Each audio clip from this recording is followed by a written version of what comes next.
All right, well, so this evening, the introductory video is, I think we're off. I got it off a couple of weeks, and tonight was supposed to be on a different topic, but I thought it was the topic that was actually due in 2 weeks, so I apologize. But the topic I thought was supposed to be the need for courage and leadership, and Kim and I were in Colorado. Friends of ours had given us some timeshare for a place in Steamboat. And so we stayed in Steamboat for 5 or 6 days. And while I was there, I typed in, I was like, okay, the theme's on fear. I bet I can find somewhere to film on location up here. And I typed in, and the first thing it pulled up for hiking trails was the Devil's Causeway. And I thought, I bet that would be a good place to film. And so I filmed this week's video on spiritual leadership, on the need for courage, from on location in the Flat Top mountain range of northwest Colorado. And we'll see how this goes.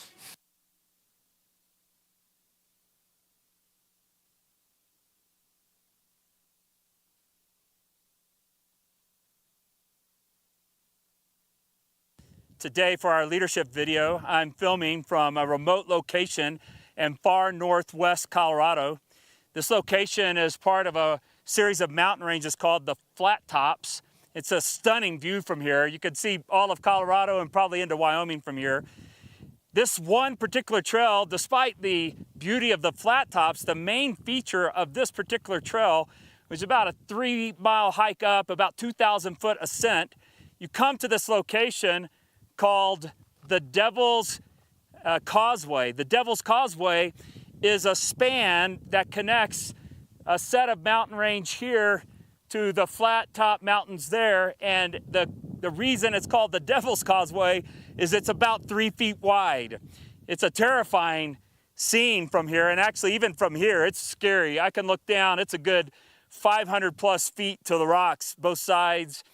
And I wanted to shoot from this location because today's theme is how fear impacts the issue or area of spiritual leadership. You think about in the Bible, there are 300 times in the Bible where God says, do not be afraid. And oftentimes he says this to people who are in the midst of being involved in a particular area of leadership. God tells Abraham, do not be afraid. God also tells Joshua, do not be afraid. You might remember Joshua chapter 1 opens with multiple times God telling Joshua, have courage, be courageous, do not be afraid. Now think about that for Joshua. He's taking over the leadership from Moses. Moses had been 40 years as the leader of the nation of Israel. And now suddenly Joshua is going to take on that particular area of leadership. And this must have been terrifying to Joshua. Now there are certain things where fear is a good idea, where fear is good. It's a good help for us. It is good to be afraid to step off these rocks here. That's a good fear. That's a healthy fear. There are healthy fears like that. But in the area of leadership, in the area of spiritual leadership, I think there's a lot of fears that keep us from leading. For instance, I think there's a fear of failure. It's like, well, if I lead and it doesn't go well, I'll fail at it, I'll feel terrible about it, or I'll harm the group as a whole, or damage the unity of the group, things like that. I think there's a fear of investing so much into something and then having it not turn out well, where we get our heart broken or we get disappointed or disillusioned with it. I think there's a fear also that other people will not follow, that we'll try to lead and other people will reject that leadership from us. And in the area of leadership, one of the things we have to do is assuming that God is in it, assuming that God has put us in a spot to be leaders in our families, in our communities, in our churches, involved in the sports world and sports teams, that God has put us in those places for a reason. And assuming that God has put us there, he will empower us by his Holy Spirit, and he'll lead us and guide us. And what happens is I think there's places, at least for me, where I feel like God is leading me to lead in a certain way, and I get afraid. I get afraid of the consequences. I get afraid if I lead in that way, people will get upset or people will get mad or they'll reject the leading. And so because of that, I think sometimes fear holds me back or holds people back from leading. And so I wanted to do this video from this spot because First of all, it took a little bit of work to get up here. In fact, if you can see, I'll show you from the video here in a minute, back down, there's a couple of lakes, and I got to get all the way back down to the base of that second lake down here. And it is steep. This is a hard climb. This is the hardest climb I've ever done in Colorado. But it's not just the steepness and not just the 2,000-foot ascent, but there was places that were scary, where the drop-off was serious, but none as scary as this. And I will tell you that I watched a couple of people cross this causeway, and it is scary. What I'd like to do is to encourage us with the words that God gave to Joshua. Only be strong and very courageous. And God says that to Joshua as he takes on leadership roles. So as you're going to lead in your family and your church, is to have courage. Have the courage to do the right thing. Have courage to lead out. Have courage to lead by example. Have courage to encourage other people. Have courage to fail. Have the courage to try something and go, wow, that didn't work, but I'm going to try again, or I'm going to try something different now. That call to courage, the Bible, over 300 times in the Bible, we're told to be courageous, to not be afraid. You remember when Jesus is approaching the disciples on the Sea of Galilee? He comes walking to them on the water, and they're terrified. There's a big storm, and Jesus tells them, do not be afraid, it is I. And in that moment, the disciples go from fear to now being able to trust Jesus as he gets into the boat and he brings them to safety. So my desire is for my own life and for the lives of those in my church and in the baseball program, is for us to take on roles of leadership where by example or by words of encouragement or by leading out in ways of work ethic or by taking a particular approach when troubles come or trials come or difficulties come, to say, hey, we're not quitting here, we're not fearful here, is to be brave and to be courageous. So that's the call I think God has on all of us, is to not be afraid, but to have courage. And especially in the area of spiritual leadership, God has called us to courage. God has called us to spiritual courage. All right, so that one was fun to shoot. The brochure lied. It said it was a moderate hike. And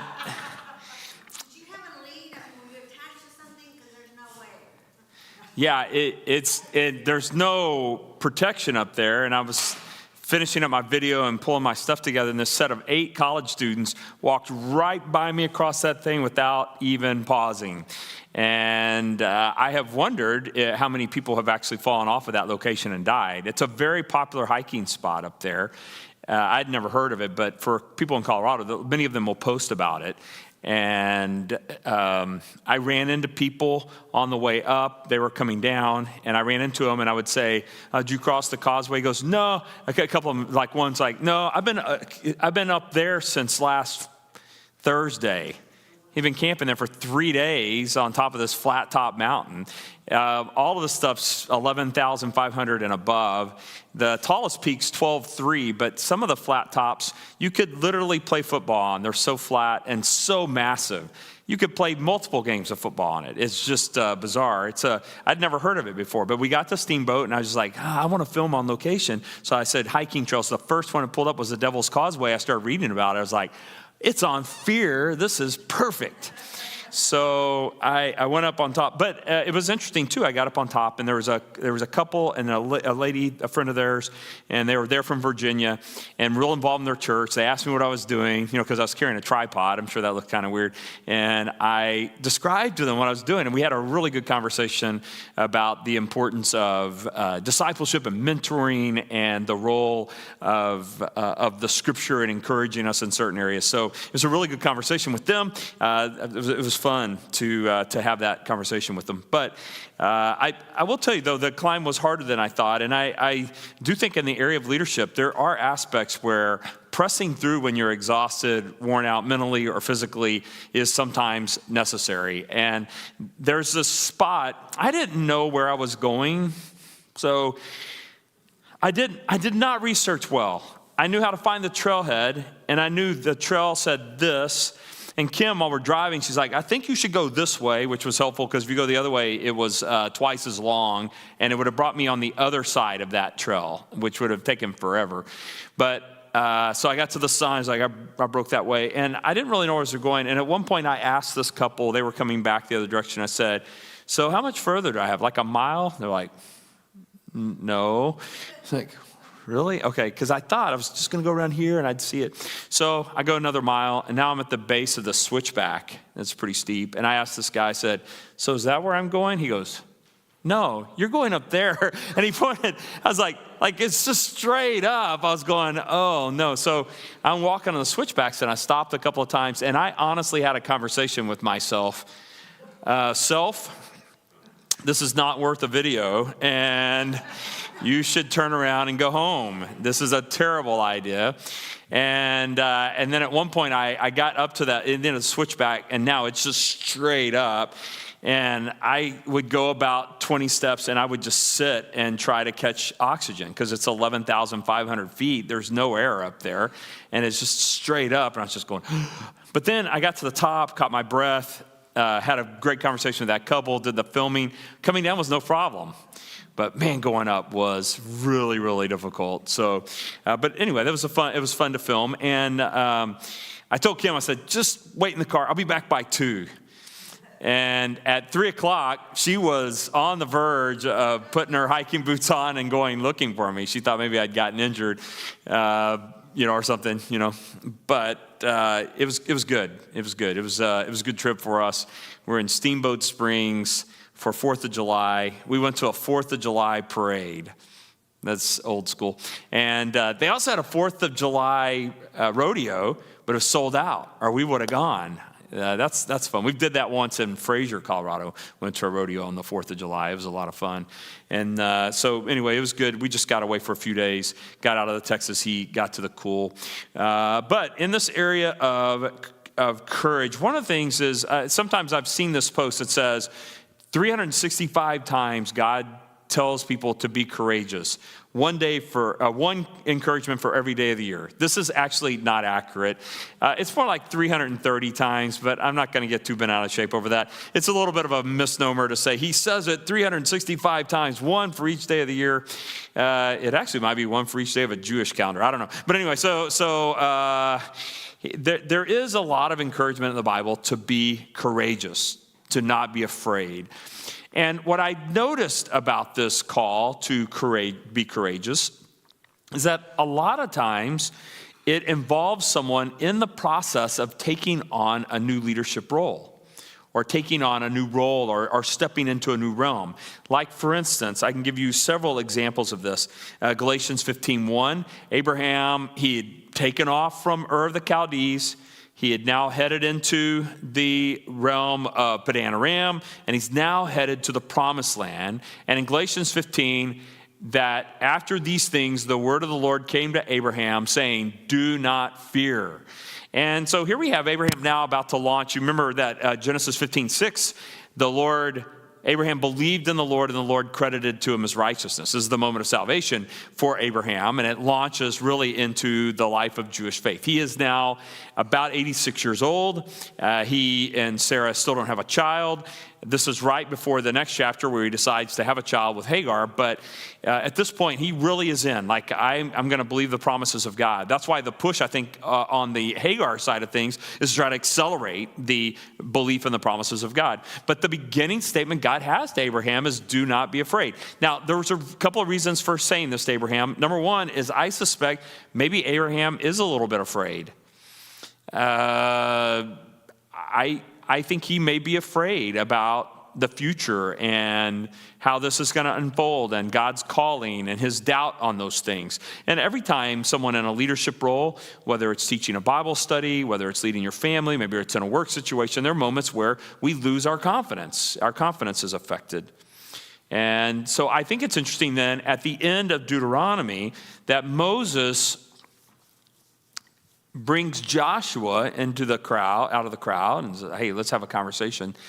And Moses tells Joshua in front of the people, Moses called to Joshua and said to him in the sight of all of Israel, be strong and courageous, For you shall go with this people into the land. So this is a leadership change here. He's handing the mantle off to Joshua, and Moses has been leading now for 40 years.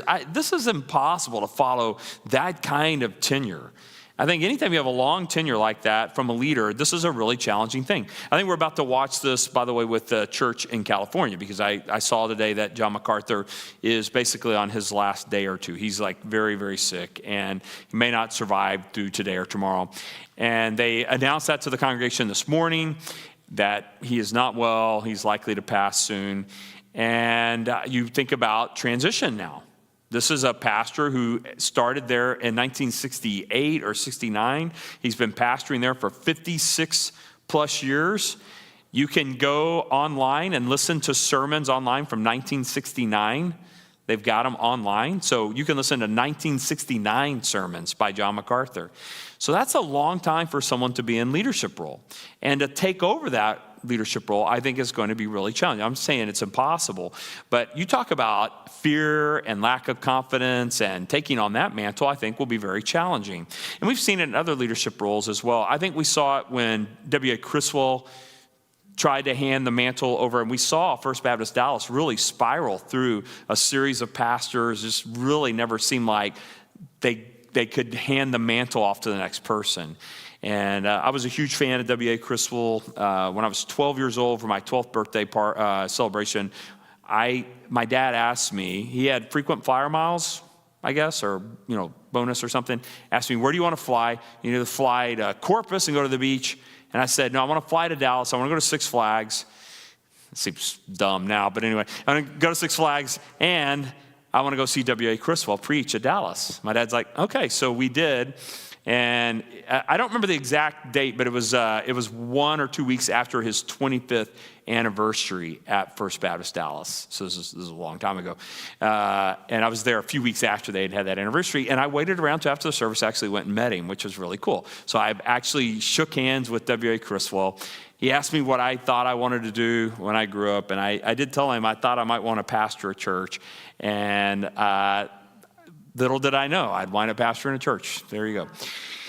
But so I did get a chance to meet him. But I do feel like that First Baptist really struggled there. You know that they had 2 pastors in their history when W.A. Criswell turned over the mantle to someone else. And that's crazy to think about.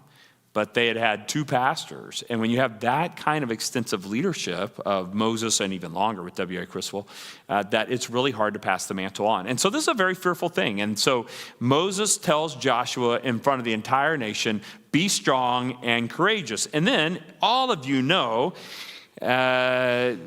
the verses in Joshua 1. You're all familiar with this. This is a favorite preaching spot of the Old Testament, is Joshua chapter 1, because we get this repeated encouragement here. I noticed that among student athletes sometimes, or among college students sometimes who are about to graduate, that these verses become somewhat of a life verse. They're about to launch into their career, they're about to launch onto the mission field or something like that. And sometimes they'll grab hold or gravitate towards these verses. And that's not a bad thing. Here, Joshua is about to embark on a brand new leadership role. He's about to embark not only on a new leadership role, but the task is totally different. For 40 years, they've been wandering around in the wilderness. The goal was, don't die, just stay alive. Now it's going to shift from don't die to we're going to conquer the Holy Land, the Promised Land. This is quite a different thing. Now we're involved in battle. Now we're involved in settling the nation of Israel and divvying up the land and all those kinds of things. These promises that's been beat into them for 40 years as they wandered and was part of the Jewish tradition all the way back to Abraham, 400 years prior to that, is now suddenly coming to fruition. And so this is scary for Joshua. I would be scared, at least, I think. And so Joshua 1-2, so it's interesting, Deuteronomy 31, Moses tells Joshua, be strong and courageous. Joshua chapter 1, now God's going to talk to Joshua. It says, now it came about after the death of Moses, the servant of the Lord, that the Lord spoke to Joshua, the son of Nun. That's always confusing, the son of Nun. But it's N-U-N, not Nun, N-O-N-E. Not that. That would be very confusing. Moses' servant saying, Moses, my servant, is dead. Now, therefore, arise, cross this Jordan, you and all this people, to the land which I've given to them, to the sons of Israel. Every place on which the sole of your foot treads, I have given it to you. Just as I spoke to Moses from the wilderness and this Lebanon, even as far as the great river, the river Euphrates, all the land of the Hittites, as far as the great sea toward the setting of the sun, will be your territory. No man will be able to stand before you all the days of your life. Just as I have been with Moses, I will be with you. I will not fail you or forsake you. Be strong and courageous, for you shall give this people possession of the land which I swore to their fathers to give them. Only be strong and very courageous. And now actually upgrades it. I have to wonder whether this conversation, as it's progressing, that Joshua's heart is fainting, that the Lord, knowing the heart of Joshua, because he upgrades to the superlative here. Instead of be strong and courageous, he now says be strong and very courageous, like the parent who senses that the instruction and encouragement they're sharing with their child is not shared at the same fervor that the parent has for it, and that they're losing traction with this kid, and the parent will then upgrade the language to superlatives. This is very important. You must listen. And so this seems like what God's doing here with poor Joshua. I think his confidence is shaken. And so the Lord says, only be strong and very courageous. Be careful to do according to all the law which Moses my servant commanded you. Do not turn from it to the right or to the left, so that you may have success wherever you go.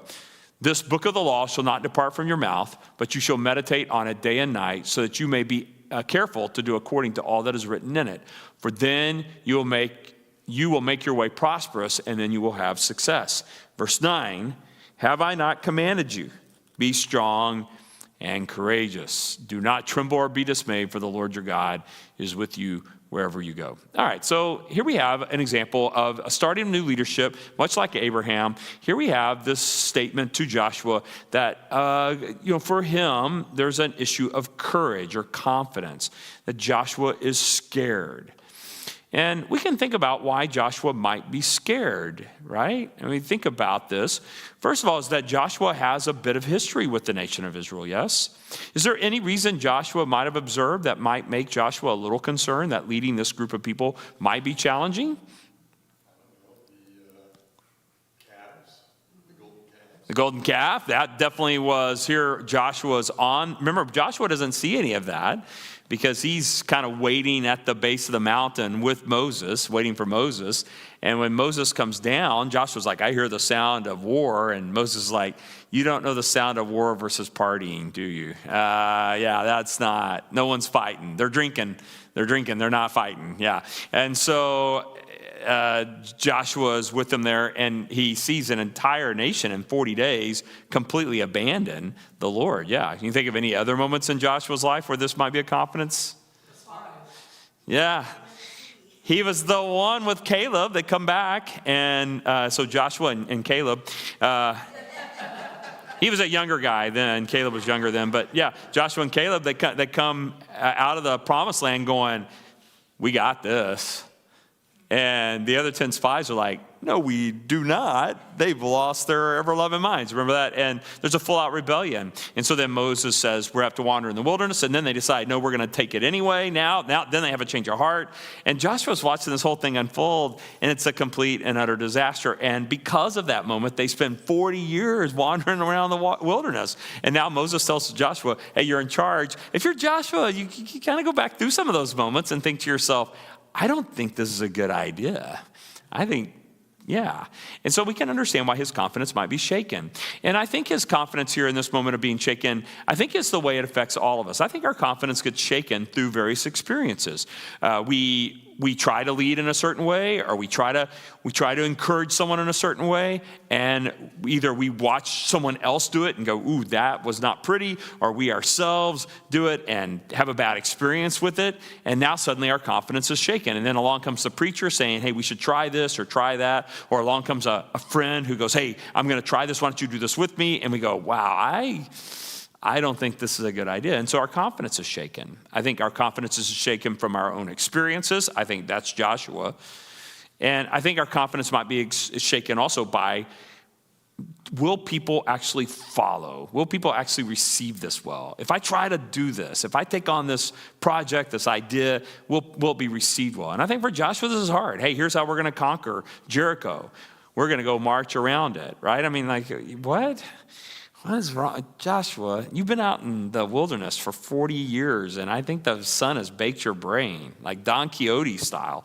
And next thing I know, you're going to be attacking windmills. And so I think for Joshua, this conversation is really, really important, especially as they cross the Jordan River, as they get to Jericho, and God says, now you're going to start marching around it. This conversation is really important because he needed to have confidence. If he's shaken, we can imagine this. If a leader is shaken in this moment, I think the whole thing is not going to work. And so Joshua has to have great confidence here. And so God encourages him with that. And we can see this throughout the Bible. We see this in David, as David initially is anointed. We see remember he faces Goliath. That's the very next thing after being anointed. And when this discussion is had about should you not be afraid of Goliath, what does David say? Why is he not afraid? The Lord was with him, and so he has confidence in the Lord, but he also has... Yeah, there you go. You got this pagan guy. What was the other thing, though, that David leaned on?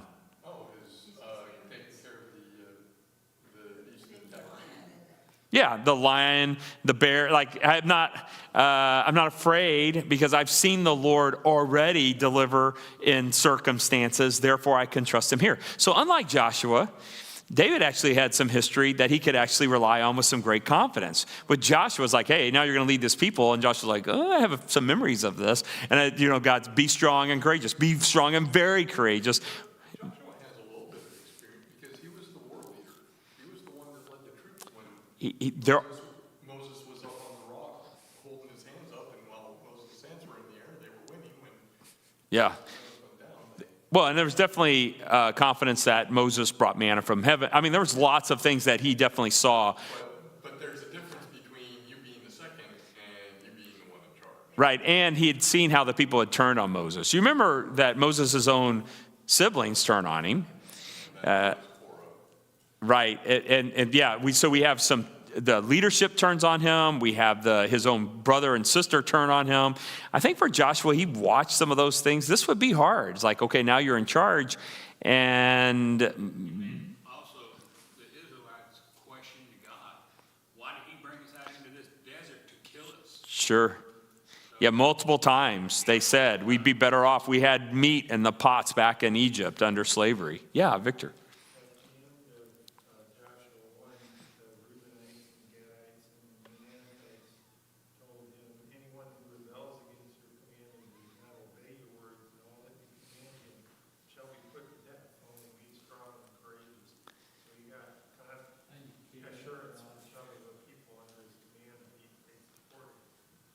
Yeah, some people came alongside him and like, hey, I'm with you there. Yeah. And so that would have been incredibly helpful too. Surely the Lord led them in that particular case to step into the gap there. And so this is a tough thing. But thinking through in the Old Testament, you have these moments of leadership where David takes over. He's a kid, but he has great confidence. His confidence is in the Lord and his experience of the Lord delivering him throughout. And this gave David great confidence. And so he wasn't afraid of Goliath because he had seen the Lord deliver him in other circumstances. And so David is brave. He says, I have trust at the Lord. Remember that Saul's like, here, you need to take my armor. And the whole idea here is that Saul's the biggest dude in the Israeli army. Like, he's the biggest Jewish guy there is. He's 6'6", 6'7". This armor's massive on this little boy. And the whole idea is that Saul should have been the one to say, I got this. But instead, Saul is afraid.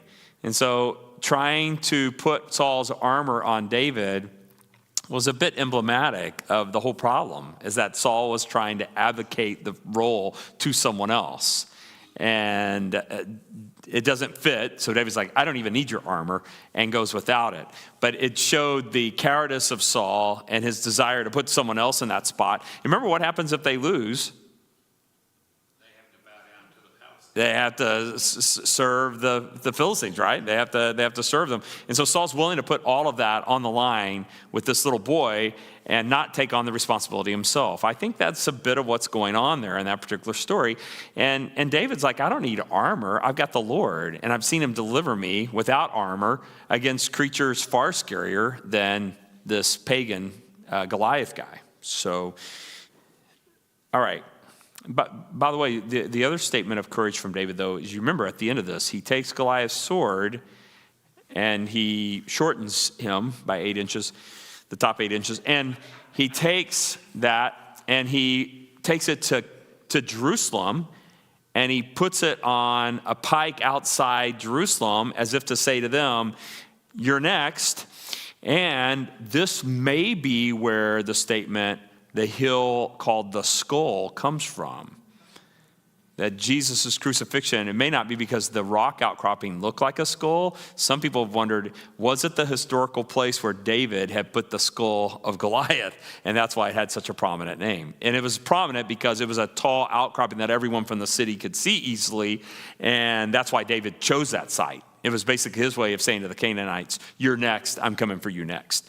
And so some people have speculated where the place of the skull has nothing to do with the rock outcroppings, as has often been speculated, but may have had to do with this historic event from King David. But a lot of confidence to show up in Jerusalem and go, you guys are next. And you see the contrast between him and Saul in that moment.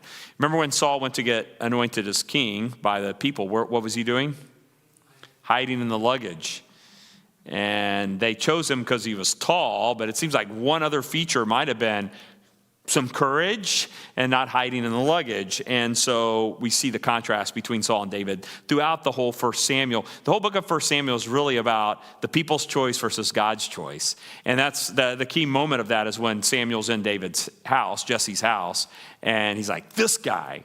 It's like, no, that's what got Israel in trouble to begin with. You're looking at the outside. Okay, how about this guy? No, like I said, this is what got Israel in trouble to begin with, looking out the outside. And finally, it's like, you got any other kids in this house of yours? Like, yeah, I guess. Poor David, right?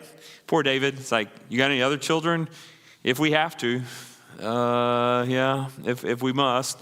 Someone go get that other kid, David. Yeah, I think that was his name, And they bring him in, and David is, this is a shocking moment. This strange guy's at his house and just goes, you're king. I mean, just an amazing moment.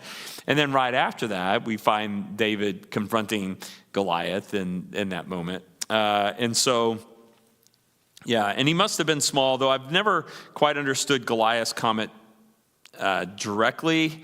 Am I a dog that you come at me with sticks? I don't know if he's implying that David is just a skinny little kid. I think that's probably the implication. But he's like, am I a dog that you're coming to me with sticks? It's like, this kid's so small. Because David had his staff and the stones. Okay, maybe that's it, yeah.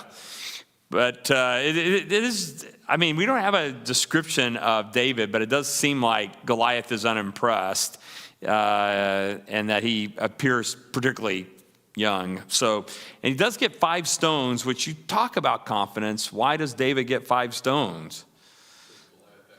Goliath had 4 brothers. We find out later those 4 brothers are slain by the nation of Israel, but he had 4 brothers. David's like, I'm taking him out, and the other 4, he didn't get a chance for that because you remember that after Goliath fell, the Philistines ran. They ran off. So, well, now, if we move into the New Testament, you might remember that the first words several times in conversations uttered at the beginning of the New Testament is, do not be afraid. Now, some of this is that apparently angels are scary. I just go on the record right now that angels apparently elicit a sense of fear. We see this with John the Baptist's dad, and we see this with Mary. We see this with the shepherds. Do not be afraid. It seems like the angels start out with the line to let people know I mean you no harm. So these angelic beings are quite impressive. But also the statement, do not be afraid, is this idea that, hey, you're about to be embarked on a mission here. And not only do you not need to be afraid of me, but I'm here to give you a mission to set you forth in that mission. We see this with Mary. We see this with both Mary and Joseph. We also see this with John the Baptist's parents. But we see this too then as Jesus starts to minister to his disciples, that there are moments where the disciples are really, really scared. Mark chapter 2 is that chapter where they're all on the boat, but Jesus is sleeping. Remember this? Storm comes, and they're petrified. And finally, they wake up Jesus. And it says that Jesus, seeing the storm, says, peace, be still. And the storm comes to a complete stop. The sea is like glass. There's just, nothing. And the disciples' immediate response to this is not one of joy or excitement, but instead we're told that the disciples retract to the other end of the boat. And it says in the Gospel of Mark that they were afraid of the storm, but they became very much afraid and whisper under their breath, what manner of man is this? What is the nature of this guy? But not long after this, they wind up back on the Sea of Galilee, only this time, Jesus doesn't go with them. Remember this? He fed 5,000, puts them in a boat, off they go. He goes up on the mountain, what mountain to pray. While he's on the mountain to pray, storm comes, Jesus walks to them on the water. Now, when they first see him, there is a level of great fear. It says, in the fourth watch of the night, he came to them. They're clearly under distress. The storm is terrible. It says that he came walking to them on the sea. When the disciples saw him walking on the sea, they were terrified and said, it is a ghost. Now, this has led to a little bit of theological speculation, by the way. It's like, are ghosts real? Because you don't get from Jesus the theological statement that I would want right here, which is, you idiots, there's no such thing as ghosts. What is wrong with you? Now, he also doesn't say something like, no, there are ghosts, I'm just not one of them. We don't get either one here, either affirmation or refutation of this idea. I'm going to go with there's no such thing as ghosts, but I would have loved to have asked Jesus in this moment, hey, we thought you were a ghost. Could you clarify, are there such thing as ghosts, so that, we can put that aside. I don't think there is any such thing as ghosts. But they feared he was a ghost, and they cried out in fear. So, hey, for the record, if I'm in the middle of a storm on an ocean and some dude is walking around on the water out there, it might make me a little scared too. And they did this without having scary movies yet. So, yeah. They did this without any help of the imagination from Steven Spielberg or the like. And so they're afraid. And this fear is much like the last time in Mark chapter 2 that they were afraid. But Jesus says, take courage. Now, this is not a great translation, because the phrase here is ego eimi. Do not be afraid, I am that I am, or Yahweh. And this seems to be a direct quotation from a psalm. And he says, take courage, I am that I am, do not be afraid. This seems to be a direct reference to Psalm. There's one or two places in Matthew's gospel that Jesus uses the phrase, I am that I am. I know that's very familiar with John's gospel, right before Abraham was born, I am. But Matthew 14, and then also later in Matthew, this phrase, the ego eimi, I am that I am phrase, is used one other place in Matthew's gospel when they asked Jesus, tell us, are you the Christ, the Son of God? And he says, I am that I am. And so he uses it twice in Matthew's gospel. It occurs twice in Mark's gospel as well. And so at different places, but twice in Mark's gospel as well. All right, and so he says, take courage as I, and we're told that, Simon Peter gets out of the boat, walks, they get in the boat, and it says, this is a really striking change. It says that when he gets in the boat, it says that the disciples worshiped him. And what we find is a pretty striking difference between Mark chapter 2, and they retract to the other end of the boat in terror. They're afraid of the storm. They're very much afraid of him. To now, this time, I think they're starting to pick up on it. The feeding of the 5,000, now this, the walking on the water, he calms the sea. And now, instead of fear, it's an act of worship. Now, this confidence the disciples are going to need as they launch the early church. There's a lot of threatening, as you know, and fear could involve or impact leadership, and they have to have a great deal of confidence. All right, comments or questions about it up to this point?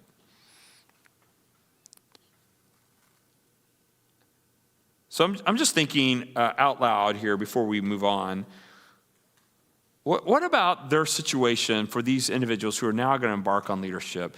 What kinds of things do you think are hindrances in the area of fear for them? I mentioned in the video some of the things that I am naturally a chicken. Yeah. Of some things. If you say we're going to the Sudan, no problem. Go to Myanmar, 12 weeks after the Civil War broke out, that doesn't bother me. But there are some things that scare me. I'm afraid, oftentimes, in the area of leadership, of what people will say or how they will react. So I'm not afraid of the junta in Myanmar. That doesn't make me afraid.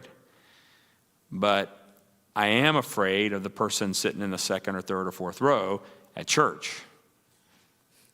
Just telling you. I don't know why. It's paralyzing sometimes, you know. And I hate that.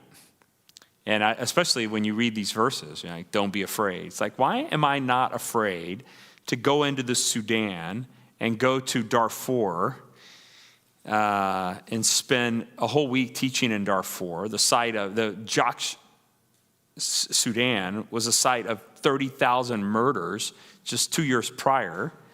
There's black mambas everywhere. A kid died the week before, bit by a snake. And unafraid, well, a little afraid there of a few things, but I mean, generally unafraid of that. But I can be intimidated very quickly by someone either in a work environment or something like that. I'm afraid of my own kids, you know, something like that. It's just crazy. It makes no sense. And it's like, oh, that seems like you would have courage there to do this, but not do that. And am I the only one like that? Do you look at your life sometimes and go, man, some places my courage is pretty high, and then sometimes I go, why am I timid about this? Y'all have anything like that, or is that just me? Because so for me, it's, I have a relationship with somebody, and I am worried that if I press on sharing the gospel with them, that all of a sudden that will become an uncomfortable relationship at work. Fair.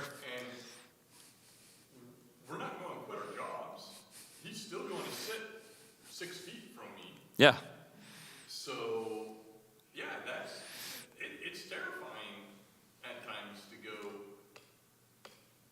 if I share the gospel with them, am I now going to be in an uncomfortable relationship? Now, you're not worried about if I share the gospel at church, but it's, if you call out a sin, because that's what the scripture says, are they going to take offense at it? Sure. No, I run into that in different circumstances, similar, where I mean, I could give examples, but I think where I run into it is in the realm of baseball. If I want to hold a kid accountable for some behavior that I think is out of bounds, but he also happens to throw 95 miles an hour.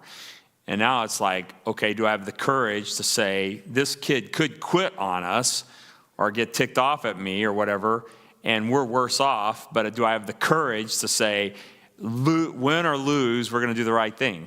And that's a tough decision to make right there. I remember at one point I texted Dan Hefner and I said, I'll lose every game before I put up with this again. At one point, I texted him, it was a long time back, but I just had this kind of some chemistry issues, and I was just like, I'm not doing this anymore. But I was so afraid that I don't want to offend anyone, I don't want to bother them, I don't want to change the relationship, like you said. And I've been in that spot. But I'm not afraid of what happens in the Sudan because I don't have to work. It's not a relationship. It's Right. like, okay, I lose my life. Great. Yeah, it's great for me. I do think it might be mildly inconvenient for Kim and the boys. But yeah, I think it's on my end, yes, I agree with you. But for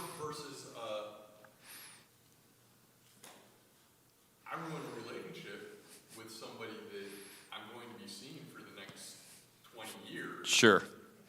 That's not a great I'm in heaven situation. That's Right. Yeah, you're in purgatory every day. Yeah. Yeah, I agree. I understand. Yeah. Yeah, I think that's it. And I think that's why Joshua and the leadership thing's so hard. It's because he wants these individuals. We want people to like us. It makes leading a lot easier if they do. It makes the relationships a lot better, those kinds of things. And like you said, here you're in a situation where we could offend, we could bother. I think some people have a hard time sharing the gospel with family members because of this, right? It's like, man, Christmas is awkward every year now. Yes, Victor. The other side of it, though, there can also be a fear. I naturally don't talk a lot, but sometimes I'm afraid, boy, I really do that and miss that opportunity. What if that person, doesn't get saved for years in the future? Sure. Right? But on the other hand, God says that whoever is destined to be with him will be. But Sure. Yeah, and trying to work through the complexity of the sovereignty of God, the freedom of man, while I'm going to see you again tomorrow. And we have to, like Caleb said, and we have to have a normal conversation. So no amount of Calvinism or Arminianism is going to fix that. I agree with you. You can work through it philosophically, but the reality is I still have to see you tomorrow at the mailbox or at work or wherever it might be. I think for Joshua, the fear of leading is that I do think he had a history there, and I think he'd seen enough failure, and he'd seen enough struggle, and for 40 years watching that, I think it's really hard. Now you're going to step into the promised land. You're the guy also taking over for someone with Moses' pedigree. I mean, the 10 plagues, the parting of the Red Sea, my goodness, manna from heaven, water out of rock. This is a tall order. Yeah, all you have to do is follow in his footsteps, right? So I think all of those things come into play. One other place that I see in the Bible talking about fear, though, and leadership in general, but I think really applies to all of us, whatever the situation, is Paul talking to Timothy. And the reason this is important is, first of all, Timothy is young. So remember, Paul says, don't let anyone look down on you because of your youth. And so I think that's a challenge. That used to be a thing for me. Yeah. So, yeah. Doesn't come up anymore. When I first became pastor, people would be like, you're the senior pastor? Now they're like, I assume you're the senior pastor. Or they'll say, I assume you're the senior adult pastor, or something like that. I don't know. But Timothy's a young guy. He's been sent by Paul to Ephesus. Ephesus has a massive church. It's the most significant church in Asia Minor, and he's taking over. And Paul sent him there to take over. And there's some challenges and problems. And so they've written some letters back and forth. First Timothy, Paul writes to Timothy after he's gotten there, hey, here's things I want you to do. And then I think he gets a message back from Timothy. He writes 2 Timothy. And in 2 Timothy, there's this great verse, for God has not given us a spirit of fear. And I do think Timothy must have admitted to Paul in his letter, or the person delivering the letter must have confessed, hey, Timothy seems a bit timid. He seems intimidated by those who are maybe more influential, maybe they're givers. Boy, that's another thing that will scare pastors. By the way, I don't know.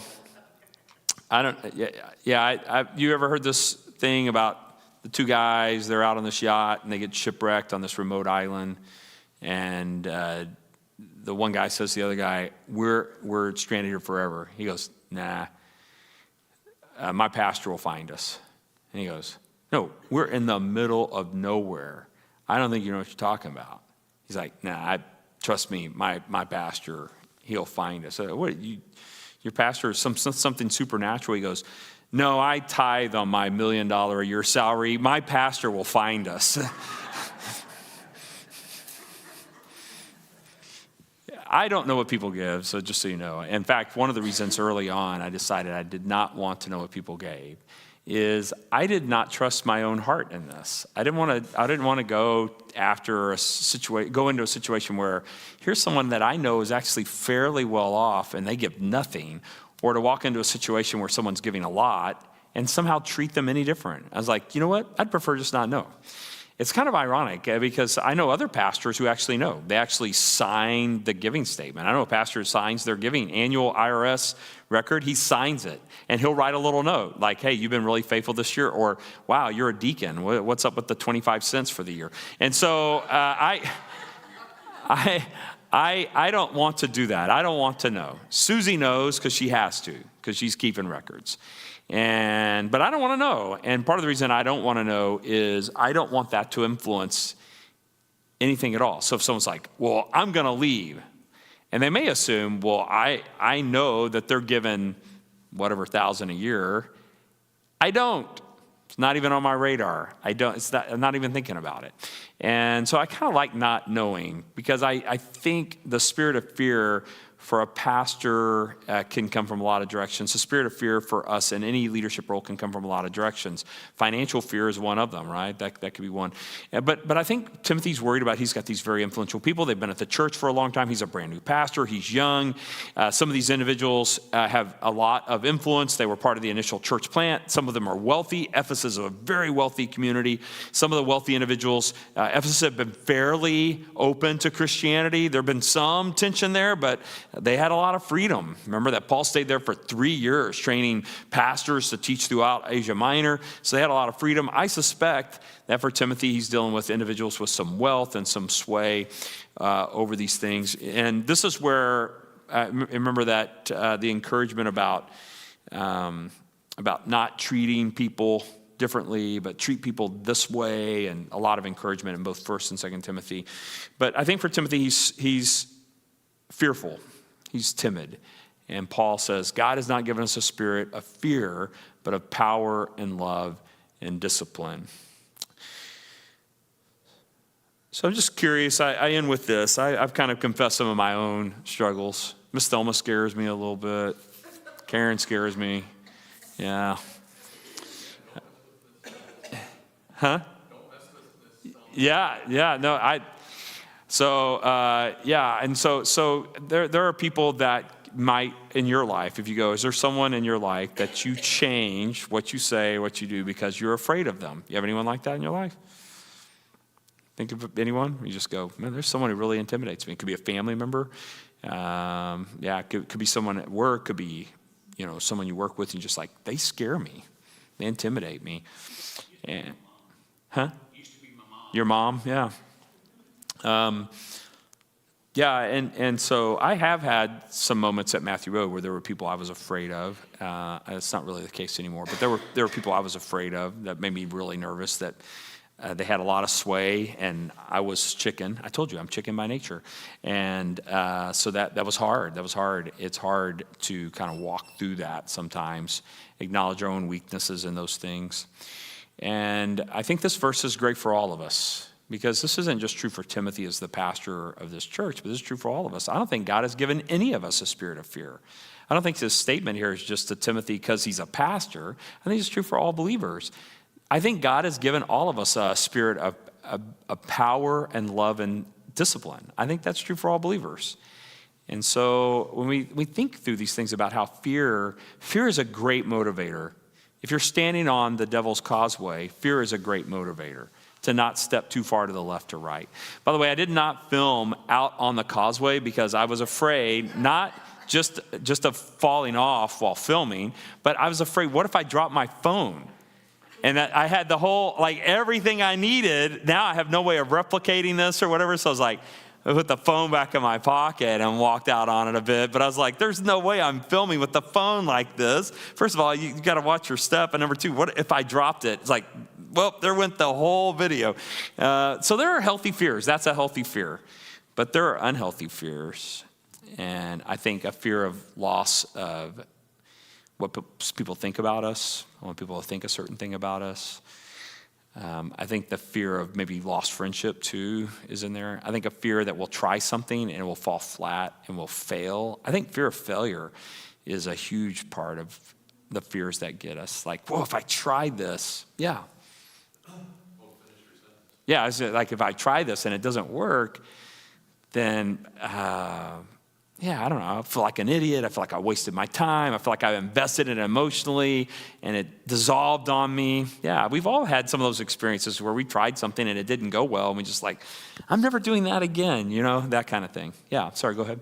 Just notice this verse, the word spirit is a small s, but I wonder if it should be a capital S because it says a spirit of fear, so it doesn't give us a Holy Spirit that is a source of fear, but, and it says of power, so spirit goes with that too. He's given us the Holy Spirit that gives us power, enables us to love, Sure. be disciplined and disciplined. Yeah, this is always one of the challenges in a verse that has pneuma in it, whether we're talking about the human spirit or the Spirit of God. And in this case, where you're noting the fact that all three of those things there have been associated with the Holy Spirit. For instance, in Acts 1, they're told, the Spirit of God will come upon you and give you power, and you will be my witnesses, Acts 1:8. And then love and discipline follow the fruits of the Spirit. Power, love, discipline from anywhere except from Sure. From our own human spirit, yeah. the Holy Spirit is the one who does that. Yeah. So I concur with you that a capital S may be justified there. And the translator's decision not to capitalize it. There are a few times in the NASB where I feel like maybe it should be. And then there's a couple of times in NASB where I'm like, I don't think that's a capital S. So I concur. And it makes it hard because the word spirit is used broadly as the human spirit versus the Holy Spirit.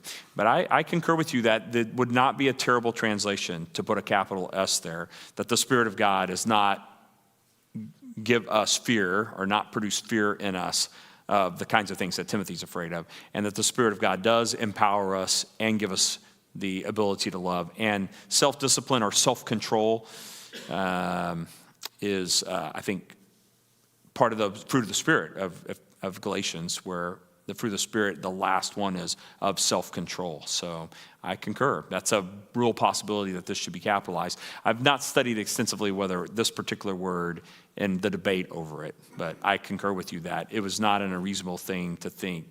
Maybe Paul has in mind not your human spirit, Timothy, but the Spirit of God in you in this regard. Yeah, that's fair.